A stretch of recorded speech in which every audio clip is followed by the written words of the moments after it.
Hello fish fools, Jeff here.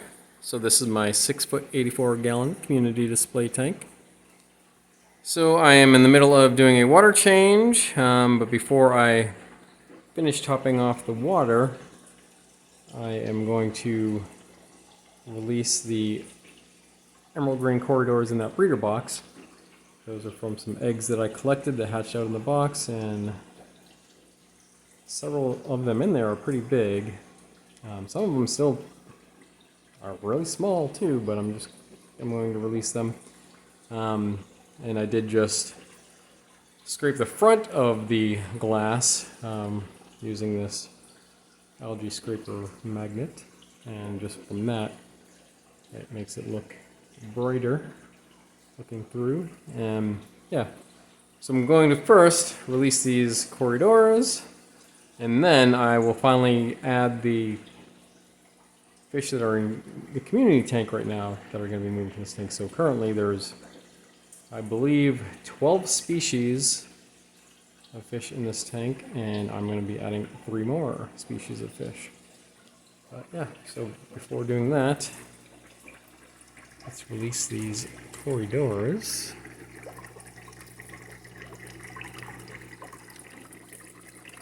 So, long overdue to release them. But, you know, just because of the size disparity. I mean, look at this little one over here compared to those bigger ones. But these are from 2 separate spawns, but even then, it's just, even sometimes when I collect eggs and they grow, and they, for whatever reason, they grow, some grow big and some just don't. But yeah, anyway, I'll release them in here. So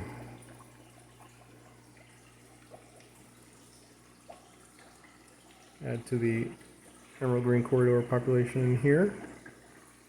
All right, let's do that. So I guess I'll just, it's kind of stuck on this suction right here, but I'm just going to kind of swivel it, tip it over, and dump them out.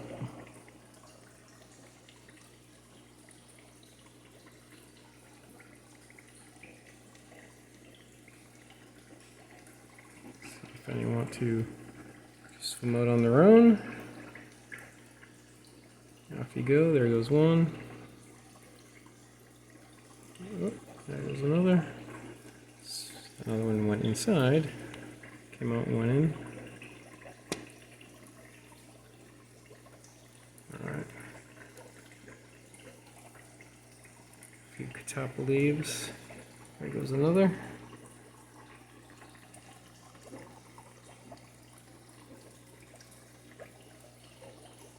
There goes another. And another.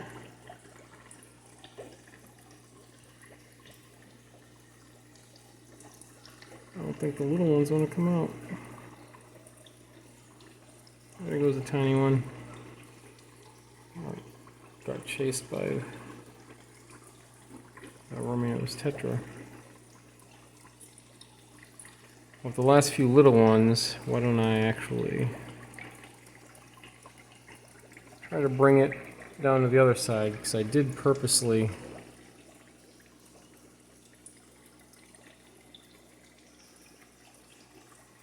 I added some more subwasser tang and kind of stuffed some anacris over here to try to provide some cover. But I had this box over on this side just because all this, the Crinum calamitratums, get in the way. So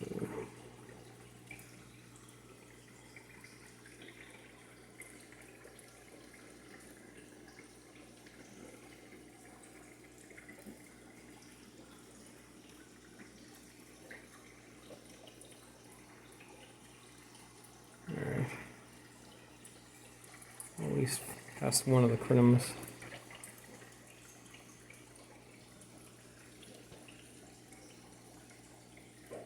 Of course, the suction is oftentimes it would just lose suction on its own. There goes one. Oh. Okay, there goes a little one. Got chased. Any left in here?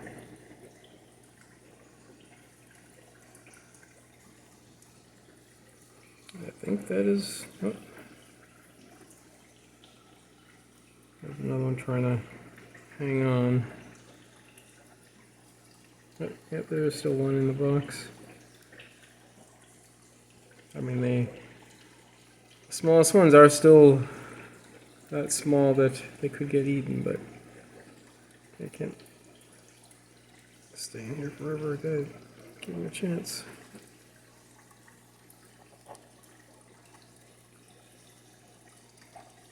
It's tangled on the crinum.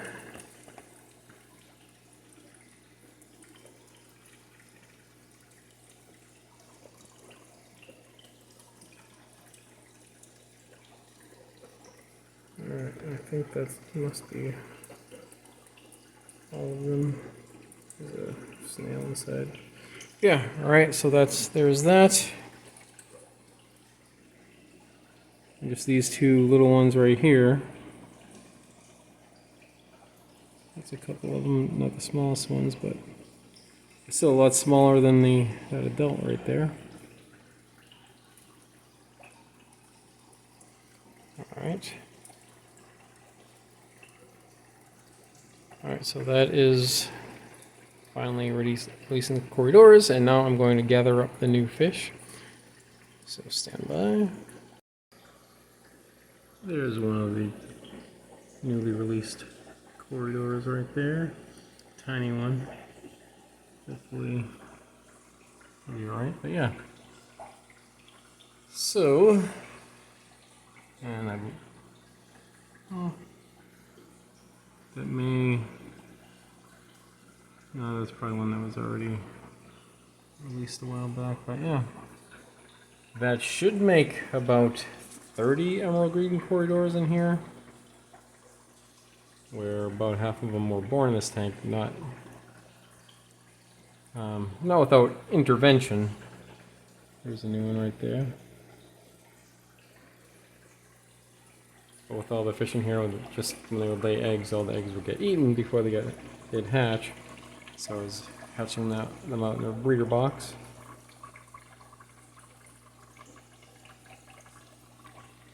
And here's the Corydoras pair. In a previous video I showed that they had eggs and they're guarding their eggs, but when I first noticed them yesterday there was a lot more eggs.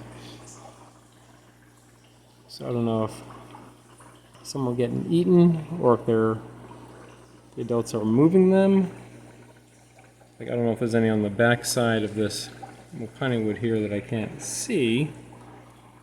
Or even if, I wonder if there's even some that hatched out and there's babies down below, but you can still see that dangling egg there. That whole little, on the piney wood, on the dragonstone there was lots of eggs yesterday, but they do still, like they're ducking down like they're tending to something, so hopefully there's either more eggs or even babies below. But if any can be, the good thing is the Corydoras, as parents, they will protect their young, unlike the Corydoras. I've seen females deposit eggs and then just within seconds eat the eggs right after, and all the other fish in here too. And swordtails have been born in here, but none have grown up. Or even last time I saw that red female dropping some fry, and they were, in a matter of seconds, they were getting gobbled up. That might be one of the new Corydoras right there. Alright, so I have gathered up the new fish from the quarantine tank. So here they are. There's a pair of black mollies, a male and female, and a female betta, and one autosynclus. And I also have some snails. There's a rabbit snail, that long, pointy one. That's first time I'm keeping a rabbit snail, and then that's that white one's a mystery snail. I've had those before, but not for a while. I just got them for the hell of it. And while I was in there, in the quarantine tank, there was some bladder snails, so I just snatched a couple of them. Alright. I'm going to release them right here. Look at you.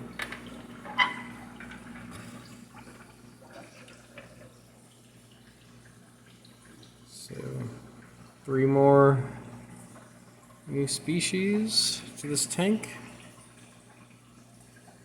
I'll make 12, in addition to the 12, to make 15 species, I believe. I'll have to make an official count, but yeah. So this betta, this is essentially a replacement betta. I did have a betta in this tank before that close to a year until I lost her, and then that was my first betta. This is actually my third. The second one didn't make it out of quarantine. It died within about a week in the quarantine tank, but this one is looking good. And this will be the second time keeping black mollies. The first time I tried them, they were sick and didn't make it out of quarantine. And then autosynclus. I have autosynclus in several other tanks, but when I got this one, I got a group of them. I think it was 4. This is the only one that survived in quarantine, unless there's some others in there that I couldn't find in the job moss in the plants. But yeah, so let's release these. There goes the betta. Going from a little, maybe like a 1/8 of a gallon cup to a 10-gallon tank to an 84-gallon tank. Female black molly.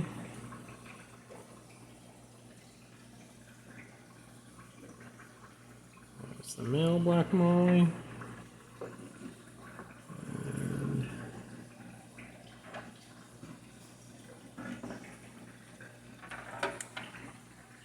autosynclus. Oh, right there. And there's the rabbit snail and the the mystery snail. And did the bladder snails come out?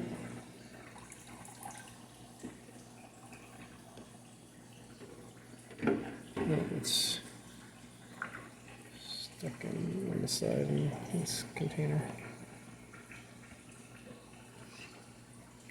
Well, if it doesn't want to come out on its own, I need another hand to do it, which I don't have right now.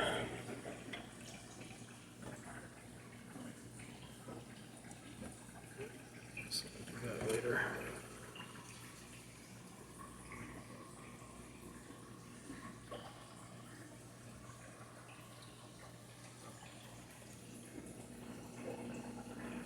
Alright, well, as far as the autosynclus goes, there's plenty of algae in here. So that's one mistake I made. Previously, when I had autosynclus in the quarantine tank, I let the algae grow on the glass in there for the purpose of getting algae autosynclus so they could feed on it while they were in the quarantine tank. This time, I have since cleaned it, and I had a narite snail in there, and that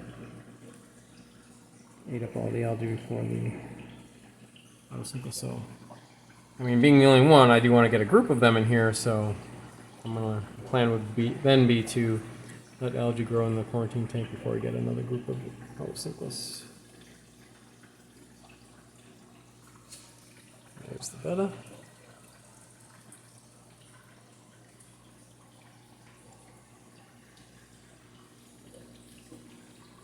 And Molly. just a pair of mollies. So, you know, I did mention the swordtails. No swordtails have survived in here, but